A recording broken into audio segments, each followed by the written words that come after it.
All right. Okay. I don't know what happened with the camera. All right. So we're going to have to fix that. We are back here on the GSMC football podcast. And for the third part of the show, we are going to talk about the Ravens and the Lions coming up short. So that came out of nowhere. Um, so obviously, these two teams came to their seasons came to a disappointing end in different ways. Let's see if that worked. Okay, we're good. All right. Yeah, we had the Spider Verse stuff going on with the camera, but anyways, um, yeah, and we were actually doing good these last few shows. It wasn't happening, but out of nowhere, just I don't know. It happens. It happens. So we just got to deal with it. But anyways, so yeah, these two seasons came to an end in different ways, of course. With the Ravens, I mean, they didn't play to their strength on offense. I mean, they weren't really running the ball like you expected.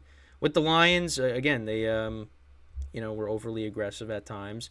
They got shut out in the second. Well, they didn't get shut out in the second half, but they were overly aggressive at times. They didn't run the football like they did in the first half. But it's going to be interesting to see what happens in the offseason. And I honestly, for the Ravens, and really for a lot of teams in the AFC, I there's things that you could do to improve the team. But, I mean, the Chiefs are becoming that they're becoming the next Patriots dynasty, where it's just like every year it's just the Chiefs are always going to be one of the teams at the end. And this was a year where I just did not expect the Chiefs to get to the Super Bowl. It didn't look like that was going to be the case. And we got to the playoffs and they just turned it on. And now they're back in it again. I mean, for the Ravens and the Bills, those teams like coming up short against Kansas City every year, it's like I don't like what can they do?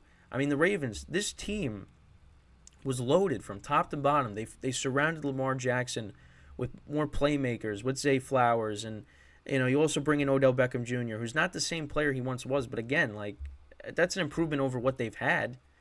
And Isaiah Likely, their young tight end, he's making plays with Mark Andrews being out, and Mark Andrews was back for this game. Again, not really a factor, but still, and the running game, although he dealt with injuries all year. Gus Edwards and Justice Hill were getting the job done for the most part. And of course, the defense.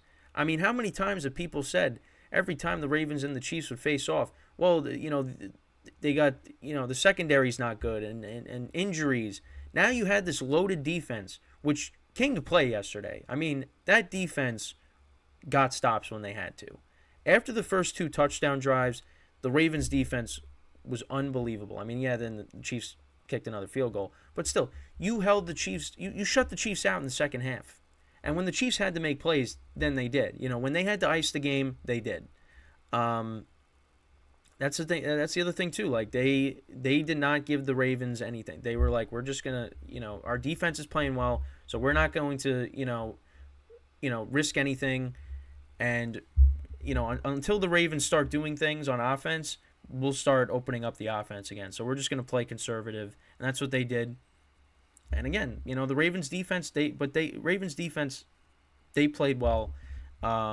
They got stops when they had to. The Chiefs weren't really risking anything, but still, the Ravens defense, they showed up. The offense was a disappointment. I mean, again, Gus Edwards has 3 carries. I mean, you're not trying to push a lot of quick out plays to the wide receivers. I mean, they weren't really. I mean, they were just off. And, you could say, well, playoff Lamar came back for this game because he did not play well here. Outside of that first touchdown drive, I mean, it just, the Ravens beat themselves. The Zay Flowers fumble.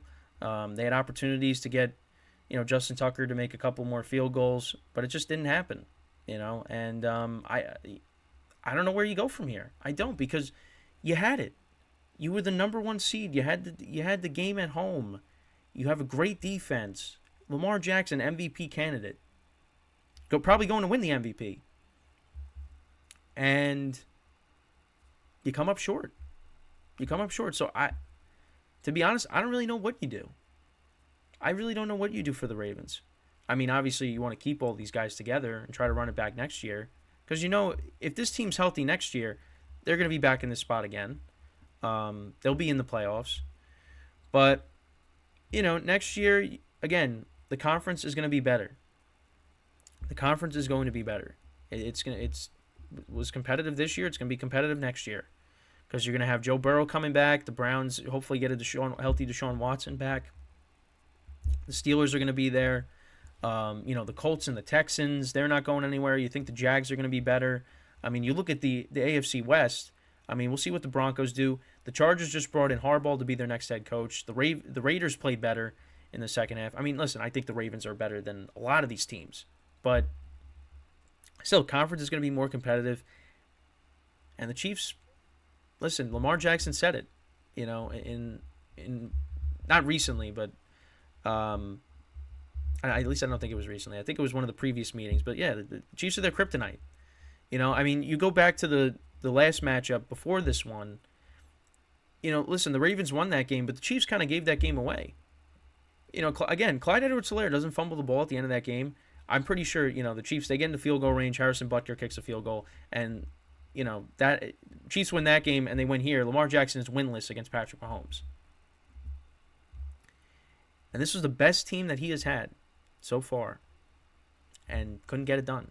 You could look at the play calling, but, and obviously, when the fumble in the beginning of the game, I mean, you didn't see that coming. He had no idea that was coming. He got hit, ball came out, and they were fortunate that it didn't lead to any points, but, it just, and it just seemed like every time they were going to get something going, something would happen that would set them back. I mean, you have the big play to Zay Flowers, then the taunting penalty, and then it looks like you're going to get a touchdown, and then Zay Flowers fumbles. And the Chiefs get it. Chiefs recovered in the end zone. Penalties, and I know people were saying that the referee for this game, he likes to, call penalties on the home team more than the away team. And it did happen. I don't know. I felt like there were a couple times where there should have been maybe a flag thrown in the Ravens' favor, but that just didn't happen. But again, the flags that were thrown against the Ravens, I mean, they were the right calls. I mean, Patrick Mahomes got punched in the face on one of the penalties.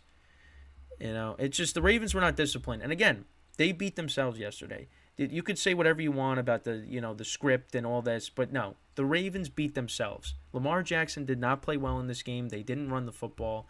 They beat themselves in this game. You can't say it was because of the officials. You know what? Then put up more than 10 points. Seriously, you're at home.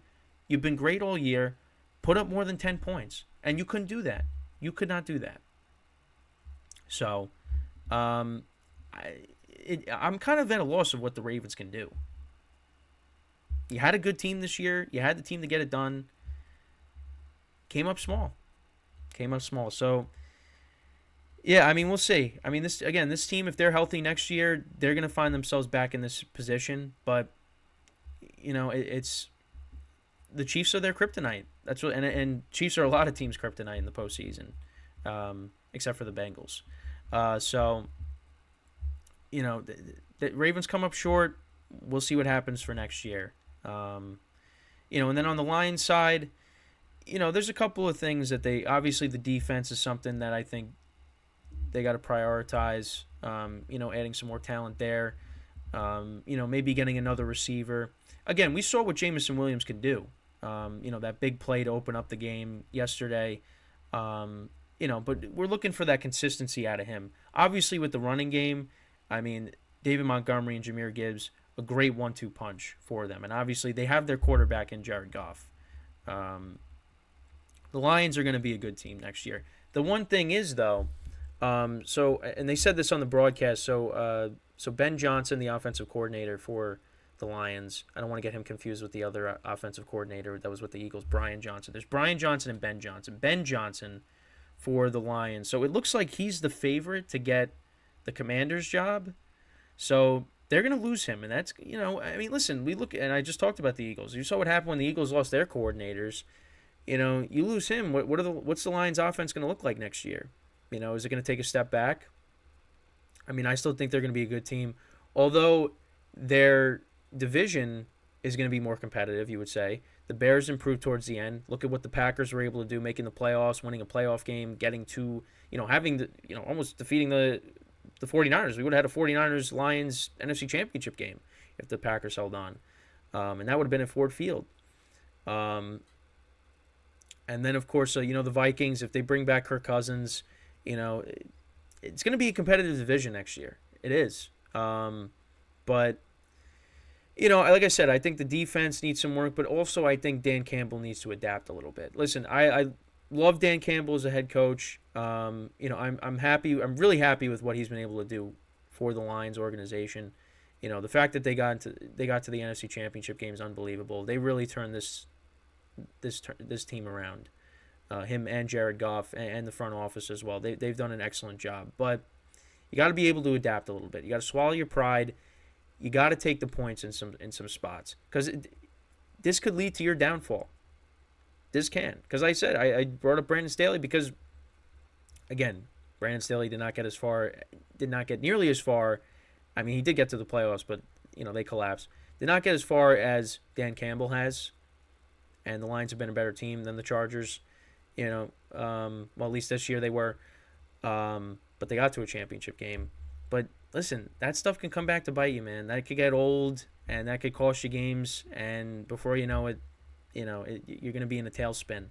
So I don't know if he's going to. I don't think he's going to change that, because that's just who he is. But that's just something that I think that he's got to learn. That at times, listen, you got to take the points, because it could cost you, and it costed them yesterday. So I mean, the AFC is different. The NFC, I feel like the conference is kind of wide open. I don't think that there's really not that team. I mean, I know the 49ers, obviously, they're back in the Super Bowl again. I mean, they've made the championship game the last, 3 years now, 4 of the last 5 years. But, I don't really, I feel like that conference is more wide open as opposed to the AFC. The AFC is just, I mean, the Chiefs right now are the team to beat in that conference.